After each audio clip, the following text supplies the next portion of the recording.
Boa tarde. Pelo que eu estou vendo, sou apenas eu mesma.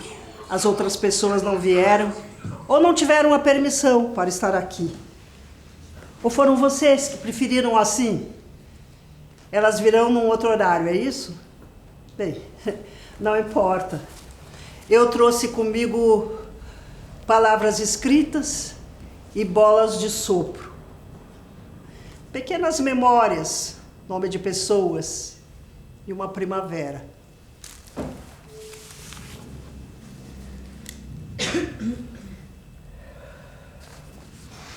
Meu nome é Irani, muito prazer. Irani significa reluzente. Eu gosto do significado do meu nome porque traz afeto, um brilho, que nem sempre eu vejo em mim. E gosto do Y no final.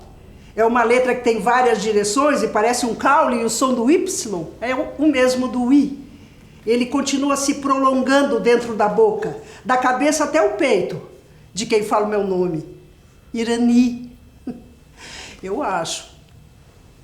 Quando eu era criança só me chamavam de Nini, mas no fundo eu queria mesmo me chamar Cora por causa de um poema que eu gostava.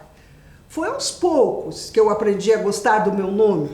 Foi aos poucos que aprendi como os fonemas do meu nome evocam a pessoa que eu sou. Quando eu me coloco assim, na frente de um grupo de pessoas, como uma plateia, não necessariamente de teatro, independente da quantidade de gente, primeiro eu tento escutar o ritmo da respiração das pessoas que estão reunidas. Mesmo que eu esteja falando, eu observo como as pessoas vão silenciando e esperam para ver o que vai acontecer. Isso pode ser em qualquer lugar. Pode ser numa festa, na igreja, num teatro. Também quando eu estou na plateia, é uma pulsação enigmática. Essa de respirar junto e sentir o pulso da respiração de outra pessoa no instante em que acontece o sopro, como o começo de uma relação. Dois pontos extremos de um único eixo. Inspirar e expirar. E, bem, isso é uma estratégia. Eu estou contando porque, de alguma forma, eu acho inútil eu tentar convencê-los de que eu sempre senti grande dificuldade de falar para um grupo de pessoas na frente, sozinha, já que eu estou aqui e vocês aí. Conheço bem essa sensação um tanto alucinada de sentir duas coisas extremas ao mesmo tempo, ou de me sentir examinada enquanto examino, como um verdadeiro desmaio do qual eu sempre volto. Às vezes eu me espanto com essa minha capacidade jubilosa de voltar de uma quase morte ou de renascer de uma situação difícil, inevitavelmente, e me ensina sobre perder-me e encontrar-me. E eu perigosamente me perdi algumas vezes. Como estou agora? Perdida, enlutada, envelhecendo, presa, alojada. Para mim, o luto é como uma flor despedaçada, com seu cheiro amadeirado, a corola com pétalas murchas, o montículo de estames amassados, o caule esmorecido e desfolhado, e as raízes como os dedos de mãos enlaçadas. Isso é muito. Eu estudei botânica, mas meu espírito sempre foi de uma jardineira, e é com as coisas da jardinagem que eu tento entender os elementos da vida.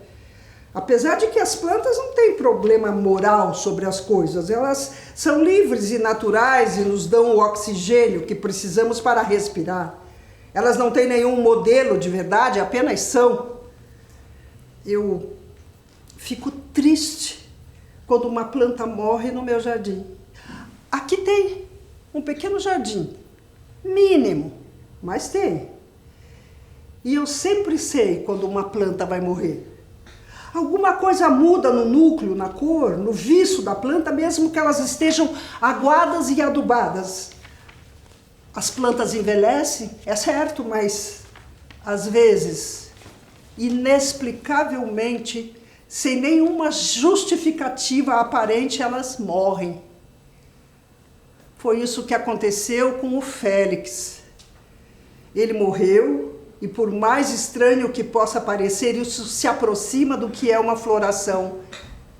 Eu não sei explicar. Ele era um homem muito bonito, o Félix. Tinha mais de 1,80 m, as costas largas. Quando ele chegava num lugar, todo mundo percebia sua presença. Vivemos juntos por mais de 30 anos e no eixo de amor e ódio prevaleceu o amor até nos momentos mais difíceis.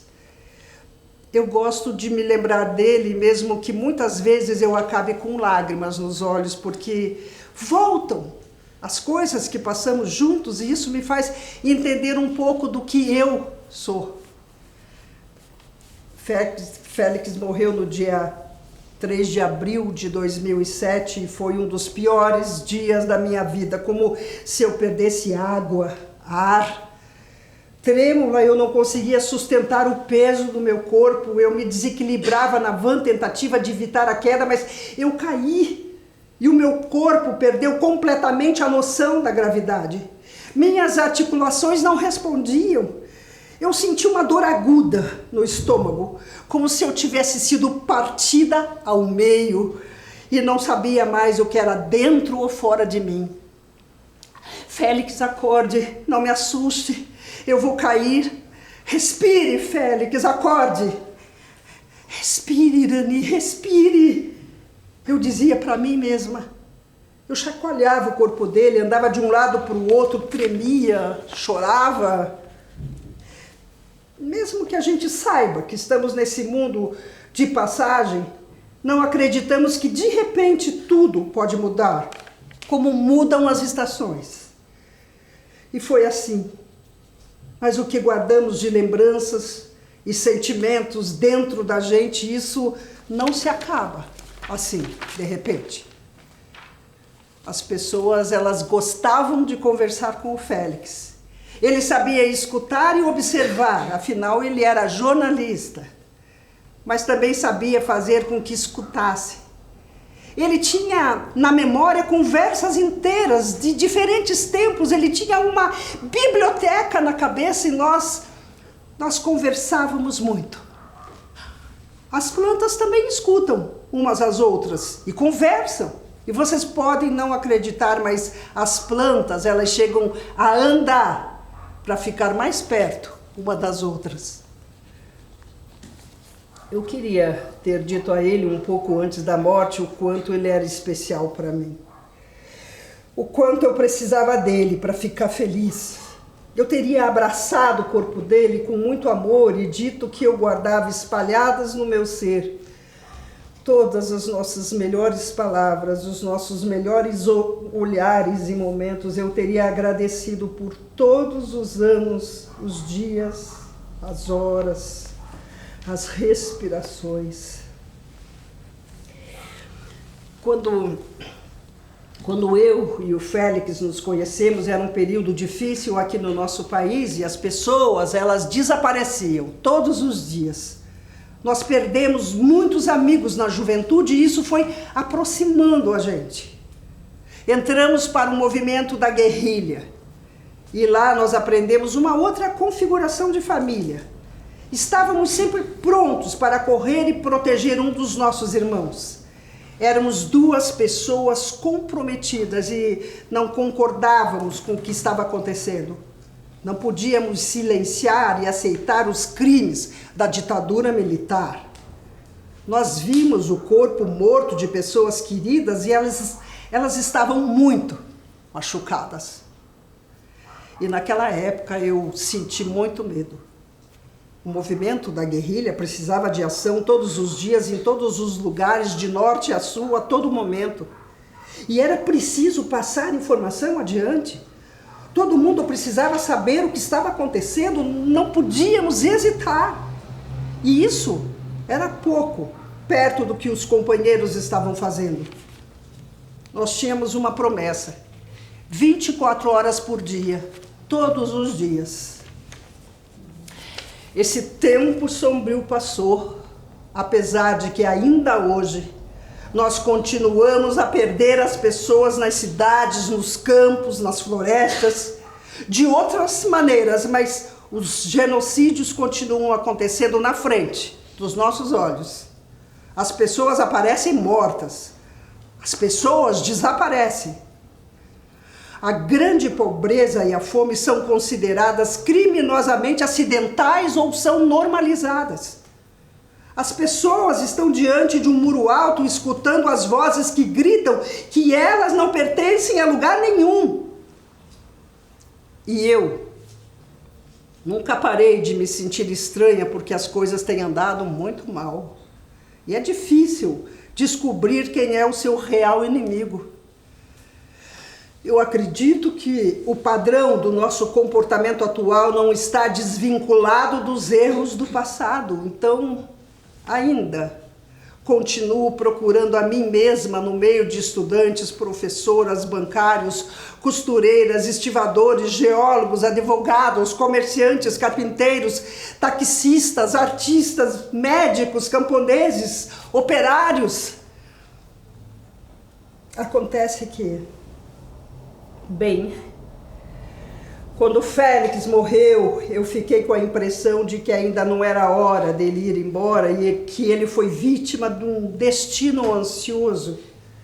E como tínhamos vivido em profunda colaboração durante muitos anos, no início, eu não aceitei muito bem aquela imposição do destino. Sabe que nossos amigos nos chamavam de aioi? É um termo japonês para casal de pinheiros. E eu me orgulhava muito disso. Então, vocês poderão me perguntar, tem certeza de que não era uma falsa sensação? E eu respondo com o meu melhor português, não. Será que não se tratava de um desejo profundo porque você estava sofrendo? Ao que eu também respondo não. E sim. Mas eu peço que escutem o que eu estou relatando. Acredito que foi por isso que vocês me trouxeram até aqui. Porque é difícil aceitar as posições e atitudes de uma pessoa que vai contra a corrente, que discorda do que não se pode discordar, que discorda da tradição ou que tem uma abertura para perceber a vida de uma outra forma. E eu fiz umas coisas um tanto, como posso dizer, hiperbólicas para os padrões, tão exageradas que me trouxeram para cá. Mas depois de refletir todos esses anos, sentindo minha respiração afundar até o meu centro, eu acredito que eu devo sair. Eu sempre ouvi dizer que o sopro vital que dá vida ao corpo é a alma e que a alma é racional. Entendo que a experiência física possui uma gradação dessa racionalidade. A tradução para a palavra alma em hebraico é criatura que respira. Não se sabe ao certo onde fica a alma no corpo. Já pensaram que era no coração, mas atualmente acredita-se que pode ser no cérebro ou no intestino? Eu não sei. Existem estudos que mostram imagens de um espaço vazio no meio de tubérculos ósseos. Uma imaterialidade no meio do osso, nossa parte mais material. Não podemos tocar ou alcançar a alma. E o Félix morto é isso. Inalcançável. Eu entendo isso agora. Entendo a diferença do corpo morto e da alma. E acredito que a alma é mesmo essa linha que liga a nossa respiração, o primeiro e o último sopro, como um fino rizoma que mantém a planta viva. Precisamos saber de que algumas coisas elas são incontroláveis. Eu e o Félix tivemos filhos.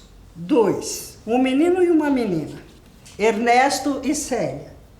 Então vocês podem imaginar que tivemos uma vida comum, em muitos momentos regidas pelo trabalho ou pelo relógio.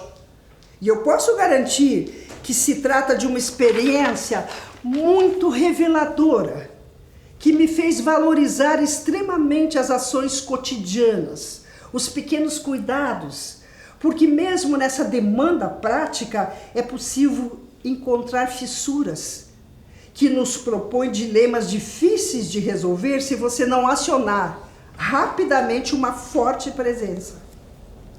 Essa rotina me deu uma maturidade de adaptação que me permitiu seguir. E eu sobrevivi. Mas as sombras, os fantasmas, as arbitrariedades e os muitos fracassos e marcas daquela vivência dos anos de chumbo nunca desapareceram. Eu não sei dizer como eu aguentei. Aqueles anos ainda estão aderidos ao meu sopro e agora eles estão entrando em contato com os ouvidos de vocês. A fala que sai da minha boca está mesmo chegando até as suas orelhas e espero que decidam por escutar, porque vocês foram convocados a ouvir. Não podemos esquecer que aconteceram coisas ruins e que elas foram reais. Mesmo que existam pessoas que não façam ideia das atrocidades que aconteceram no nosso país durante o regime militar, isso não apaga o fato de que muitas pessoas foram presas, torturadas e mortas. E ser mãe intensificou todos esses meus sentimentos, as minhas vivências e as minhas responsabilidades. O Ernesto, meu filho mais velho, já é um homem. A minha filha Célia é uma mulher e também é mãe. E eu sou a avó da Valentina, uma adorável menina de 16 anos. Então, o sopro continua. Envelhecer não me traz o medo da morte, como acontece para muitas pessoas, mas é certo que a intimidade com o meu declínio, com o declínio do meu corpo me incomoda, já que eu guardo a minha juventude aqui, nesse mesmo corpo. E isso me faz sentir a distância, um espaço onde gesticulo os meus sentimentos. Me sinto sozinha e gosto de conversar com os mais jovens. Sinto que os jovens estão abertos para receber as diferenças, eles veem a vida de outro modo. Eu gosto de ficar ao lado da Valentina e de conversar com ela. Eu falei muito, mas acho importante registrar que, apesar de perceber um movimento estranho crescendo aqui, bem perto de nós, com falas extremistas e julgamentos sobre as pessoas, com falta de empatia, eu continuo acreditando no ser humano. Sei que precisei desse espaço para me recuperar de uma forte crise, mas eu estou recuperada e eu quero ir embora. Eu estou bem, como podem ver, eu estou calma, mas é uma calma consciente. E por isso eu quero ir embora hoje. Quero ir para minha casa.